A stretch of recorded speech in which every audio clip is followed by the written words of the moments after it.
لقد كان لكم في رسول الله أسوة حسنة اعوذ باللہ من الشیطان الرجیم بسم اللہ الرحمن الرحیم اللہم صلی علی محمد وعلی آل محمد کما صلیت علی ابراہیم وعلی آل ابراہیم انک حمید مجید اللہم بارک علی محمد وعلی آل محمد کما بارکت علی ابراہیم وعلی آل ابراہیم انک حمید مجید اللہم رب اشرح لی صدری ویسر لی امری واحلل عقدۃ من لسانی یفقہوا قولی۔ عزیز ناظرین السلام علیکم۔ اللہ تعالیٰ اپنی ساری رحمتیں فرما دے اس کلاس کے شرکاء پر جو کہ رسول اللہ صلی اللہ علیہ وآلہ وسلم کی احادیث کو سننے کے لیے موجود ہوتے ہیں۔ آج ہمارا جو موضوع ہے وہ ہے کتاب الصلاۃ علی رسول اللہ صلی اللہ علیہ وسلم، رسول اللہ صلی اللہ علیہ وآلہ وسلم پر درود پڑھنے کا بیان۔ قال اللہ تبارک و تعالی ان اللہ و ملائکتہ یصلون علی النبی یا ایھا الذین آمنوا صلوا علیہ وسلموا تسلیما۔ اللہ تبارک و تعالیٰ فرماتے ہیں کہ بے شک اللہ اور اس کے فرشتے اپنے نبی پر درود بھیجتے ہیں۔ اے لوگو جو ایمان لائے ہو تم بھی ان پر درود بھیجو اور سلام بھی بھیجو۔ درود کی نسبت اللہ کی طرف ہو تو اس کا معنی ہے رحمت کرنا، فرشتوں کی طرف ہو تو اس کا مطلب ہے استغفار کرنا، اور انسانوں کی طرف ہو تو اس کا مطلب ہے دعا کرنا۔ صلاۃ کا لفظ جو ہے اگر اس کا تعلق اللہ سے ہو تو اس کا معنی ہوتا ہے مہربانی کرنا، کرم فرمانا۔ فرشتوں کی طرف ہو تو اس کا مطلب ہے مومنوں کے لیے دعا استغفار کرنا، اور اگر اس کا تعلق انسانوں کی طرف ہو تو اس کا مطلب ہوتا ہے دعا کرنا۔ تو اللہ تعالیٰ اور اس کے فرشتے بھی رسول اللہ صلی اللہ علیہ وآلہ وسلم پر درود بھیجتے ہیں۔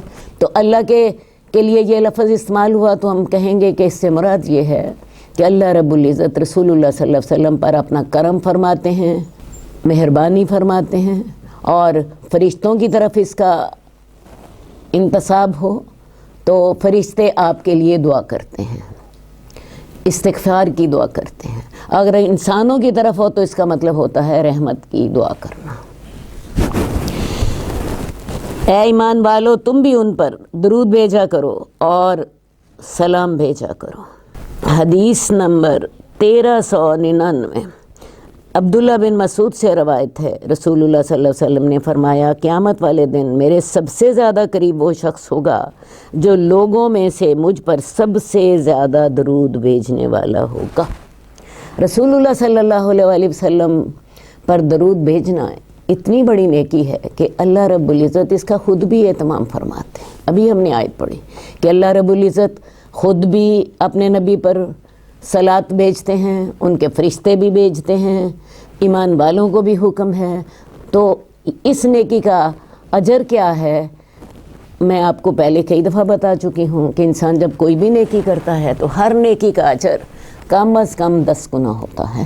تو لہٰذا جو رسول اللہ صلی اللہ علیہ وسلم پر درود بھیجتا ہے اللہ تعالیٰ اس پر اپنی رحمتیں 10 دفعہ کرتے ہیں۔ ایک دفعہ جس نے درود بھیجا اللہ تعالیٰ نے اس پر اپنی 10 رحمتیں کی، 10 اس کے گناہ معاف ہوتے ہیں اور اس کے 10 درجے بلند ہوتے ہیں۔ یہ نسائی کی روایت ہے۔ جو شخص رسول اللہ صلی اللہ علیہ وسلم پر ایک دفعہ درود بھیجتا ہے اللہ رب العزت اس پر 10 دفعہ رحمتیں بھیجتے ہیں، اور اس کے 10 درجے بلند ہوتے ہیں، 10 گناہ معاف ہوتے ہیں۔ تو جو شخص رسول اللہ صلی اللہ علیہ وسلم پر سب سے زیادہ درود بھیجے گا وہ رسول اللہ صلی اللہ علیہ وسلم کے قیامت والے دن سب سے زیادہ قریب ہوگا۔ تو یہ چھوٹی سعادت نہیں ہے، بہت بڑی سعادت۔ عام طور پر اصحاب الحدیث، حدیث پڑھنے والے، حدیث پڑھانے والے، حدیث لکھنے لکھانے والے، حدیث پر عمل کرنے والے عام طور پر اس کا اہتمام کرتے ہیں۔ ایک بات کا میں اور بھی ذکر کرتی چلی جاؤں، بہت سے لوگ رسول اللہ صلی اللہ علیہ وآلہ وسلم کا نام آئے تو اپنی محبت کا اظہار کرتے ہیں اور اس کے لیے وہ اپنے انگوٹھے چوم کے یوں اپنی آنکھوں پہ لگا لیتے ہیں۔ مراد ان کی کیا ہوتی ہے کہ آپ کا نام ہماری آنکھوں پر، ہم نے ہمارے ہونٹوں سے آپ کا نام ادا ہوا تو ہم نے اسے چوما اور اسے ہم نے اپنی آنکھوں پہ رکھا۔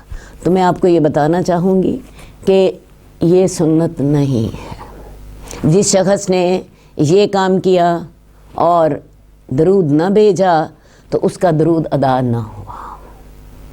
تو یہ کام جیسا کہ میں نے آپ کو بتایا یہ سنت نہیں ہے، لہٰذا اسی بات کا اہتمام کیجئے جس کا حکم رسول اللہ صلی اللہ علیہ وآلہ وسلم نے دیا ہے۔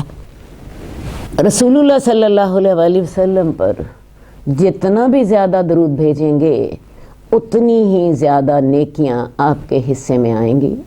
حضرت ابی بن کعب نے ایک دفعہ رسول اللہ صلی اللہ علیہ وسلم سے سوال کیا، یا رسول اللہ میں کچھ وقت اللہ کو یاد کرتا ہوں، ذکر اذکار کرتا ہوں، میں نے اس کا کچھ حصہ آپ پر درود بھیجنے کے لیے بھی رکھا ہوا ہے، میں اگر اس کا تیسرا حصہ آپ پر درود بھیج دوں؟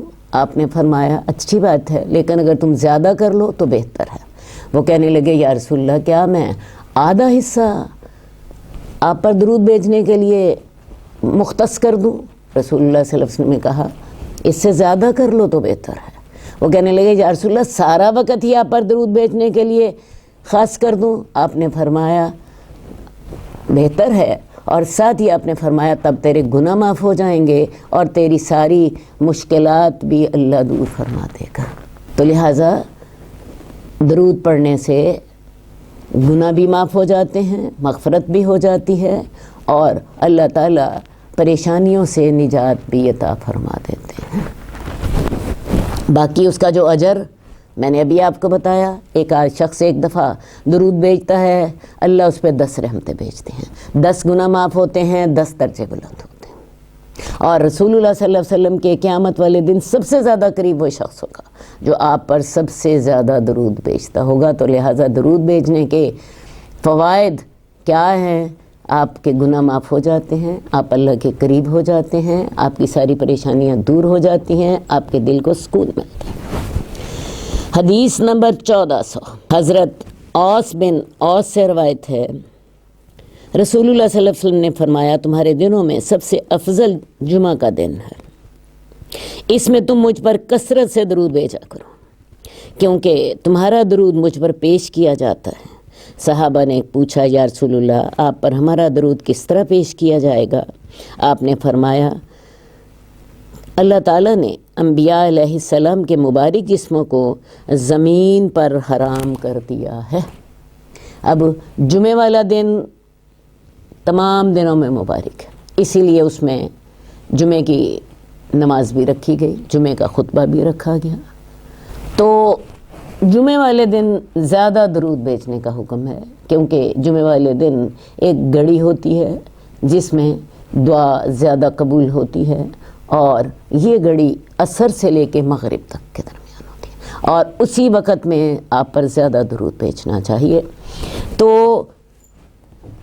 صحابہ کو رسول اللہ صلی اللہ علیہ وسلم نے اس بات کی ترغیب دی کہ تم مجھ پر جمعہ والے دن درود بھیجا کرو، تمہارا درود مجھ پر پیش کیا جاتا۔ صحابہ نے کہا یا رسول اللہ وہ درود کس طرح پیش کیا جائے گا جب کہ آپ کا جسم بوسیدہ ہو چکا ہوگا؟